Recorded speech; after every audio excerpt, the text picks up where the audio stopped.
ఇప్పుడు కొంతమంది ఎంతోమంది కొత్త వాళ్ళు వచ్చి ఉంటారు. ఎంతమంది పోయి వాళ్ళని కలుస్తున్నారు? మనం ఎవరిని కలుస్తాం? మన ఫ్రెండ్స్, మన అత్త మామలు, లేకపోతే ఎవరు సిస్టర్సు, వాళ్ళ సొంత వాళ్ళని బాగుండా వదినా అట్లా ఇట్లా మాట్లాడుకొని వెళ్ళిపోతారు. కానీ we have to observe somebody sitting next you.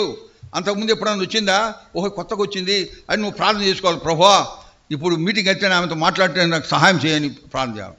అది ఆసక్తి, అది భారం. నేను ఎప్పుడు చెప్తుంటాను, ఎనీ సేవ భారంతో కూడినదే ఉండాలి, భారం ఉండాలి. ఆత్మల విషయమైనటువంటి భారం ఉంటే ఎవరైనా మందిరానికి వచ్చి కూర్చుంటే అది ఎట్ట పోగొట్టుకుంటావు?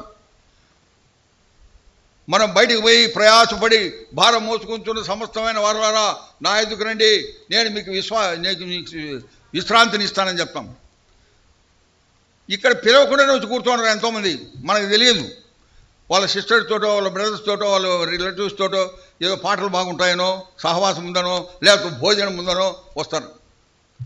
వచ్చి మన బాధ్యత ఏంటి? వాళ్ళని గమనించాలి, వాళ్ళతో మాట్లాడాలి. ఎప్పుడైనా